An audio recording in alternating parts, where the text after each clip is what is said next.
Good morning. Well, by now, everyone's heard the news. Everyone's freaked out. Everyone's ready to destroy the Biden administration God. because they've changed loan level pricing adjustments. Oh my goodness, this is Oh, craziness. It's like it came out of nowhere. I didn't know it was going to happen since January. what? Wait. You Wait, mean that announcement they had in January? wait. That's the same announcement? Yeah. Oh, okay. Yeah. All right. So this isn't new news. Well, I guess it is new news for Yeah. people. It's just nobody bothers to read anything. And good morning. I'm Brendan with Homes in Orlando, and we got Joe with Aptly Home Loans. And we just wanted to bring this to you this morning to try and really clarify some of the information that's out there because, my gosh, I must have seen 30, Instagram reels, YouTube reels. Everyone's freaking out. Everyone's just reading the Washington Times. Everyone's throwing up this stupid. It's all anybody wanted to talk about this week. Yeah. Had I'm pretty sure every one of my clients this week. How many calls do you get? What's going up? Why is my rate getting worse? Should I wait to buy? Is this? And I'm like, no, like let's.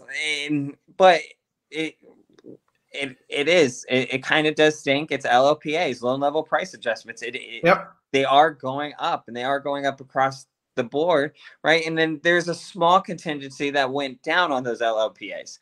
So, I know that we're going to take a look at that, but that's kind of the hard part is I think the media is running with, oh, well, we saw a little bit of improvement in these areas, which means that people with stronger credit scores are paying for those. No, not really. No, it's not how it works really. And I saw it, and I just, Fox News threw up this stupid thing. Oh, people with 620 scores are going to get a 1.75% discount on their rate, and people with 740 are going to get a 1% increase on their rate. It's like, no, that's not how it works. So, I mean, I think to start with, we just got to kind of pull back and actually explain what happened and the time frame in which it happened. Yeah. The LLPAs just don't come pulled out of the air. No. They don't. They were actually announced in January that they were coming out with the new LLPAs, correct? Yep, correct. Okay. Then in March, we actually got the new adjustment sheets for the LLPAs, correct? They started trickling out a little bit beforehand from some of our back-end investors. They got them ahead of when we did. But in March is when we did. But in March is also when we saw that they pushed back some LLPA adjustments that are going to be happening as well to August. But the ones that were the attention today are in reference to credit score and down payment. That we knew without a doubt in March, and we knew it was going to go into effect beginning May 1st. Yep. Here's the key. It's when it's delivered to Fannie Mae and Freddie Mac, like not when we lock it, not like, so interest rates today, interest rates at the start of April, we've already had these adjustments because guess what? If I locked your loan April 1st and you're closing April 30th, right? Well, probably not the 30th because that's a Sunday, right? Yep. April 28th, we're not delivering the loan to Fannie Mae, Freddie Mac until after May 1st. So on April 1st, you already had these LLPAs built into your pricing. So all this pricing that they're raising the stink about is already in there. It's already in there. We're seeing it. Yep. How and when did you first start seeing this? Like end of February, March, probably? Probably right around is because of delivery time. It was probably end of February, start of March, maybe mid-March for some lenders. A lot of conservative approach on how they handled it. So these things went into effect much sooner, which if we look back on some of our data maps, right, we saw the best improvement in rates end of February, start of March, which means probably we saw some rate improvement that happened right around when these LLPAs started being priced into loans. Oh, but we're not going to say that. Probably not. No, it's okay. I mean, I know we both get frustrated, and this is just one of those things where just taking a headline and running with it, people got to stop doing that. They just got to stop and really look at the details of it.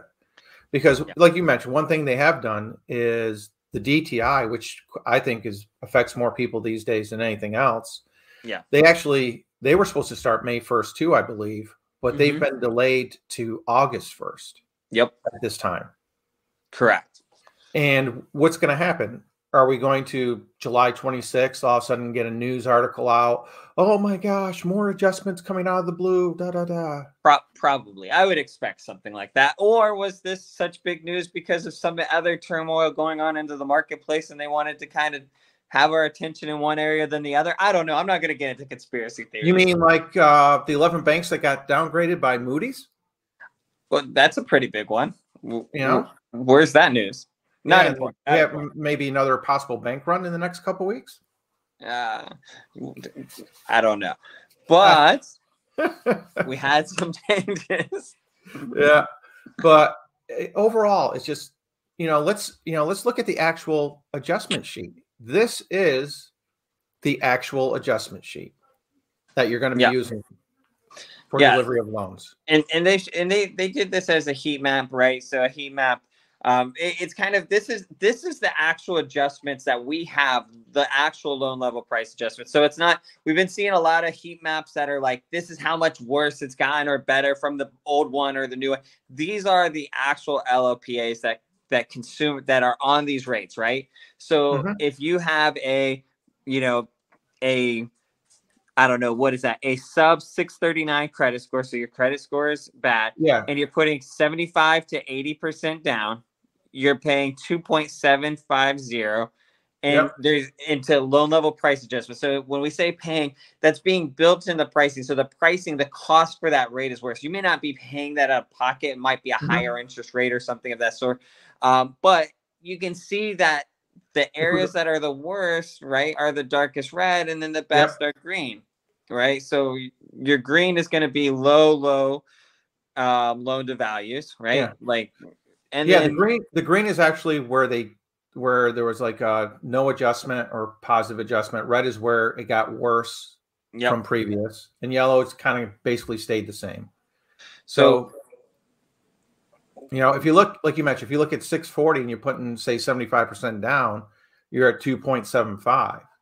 But if you've got a 760 credit score, your up fee is 0.625. Correct. So is the person with the lower score paying more than the person with a higher credit score? Yeah. And I think when you look across the board on every one of these, you see that the person with the lower credit score does pay more. Now, and that was the big thing in a lot of these, where people were just like, oh, the person with the low credit score. And the way they made it sound was, oh, these high risk loans. Yeah. These really aren't high risk loans. A lot of these. Well, I think what they're forgetting to talk about, and this is one that I think is so important, is this is just the price rate. This is just the loan level price adjustments for what the rate would be. They still have to get and approve eligible and accept eligible if they've got to get AUS findings, so automated underwriting system, because there's no manual loans on these products, right? They have to get automated underwriting findings for their loan. And guess what? It's a lot harder to get that approval when you have a 640 credit score or a 660 credit score versus a 740. Correct. And that's the thing that nobody's really covering is these are just the adjustments to the rate. It doesn't matter. It doesn't mean that your 640 borrower putting, 90 to 95% down is going to get that loan. It doesn't mean that they're going to get it. This is just piece one, and there's still, 2, 3, 4, and 5 that has to happen before the borrower gets the loan. And that's probably the one of the best points of it is you still have to get approved for the loan. Boom. They're still going to take into account people's debt to income ratio, how long they've been at their job, all that information. And things that matter now, these things certain things didn't matter 10 years ago that matter now. We pull our credit reports, we have trending data now. So we look at and approve eligible stuff. We're looking at things like, the system's calculating, are you making minimum payments every time or making more than your minimum? Are you leveraged? How much are you leveraged? How much of your credit utilization are? What's the age? Like how many accounts? It's looking at all those details, and people with lower credit scores are typically going to have more risk thresholds that are going to ding them on these systems versus people with stronger credit scores. Whereas someone with a 760 credit score maybe get a positive factor for that system. Someone with a 680 might get a 2 or 3 negative dings for that same Yep. So we just wanted to bring this to you this morning because it just, there was so much, what would you call it? Unrest about it. Yeah. And that a lot of times just comes because of lack of true information of what is going on. Oh, I lost Joe there. So we wanted to take a moment and go through this with everybody. Thank you for joining us this morning, and we'll see you on Thursday at our regular time. Take care. Thanks so much, guys. Hey, you're back. Say goodbye.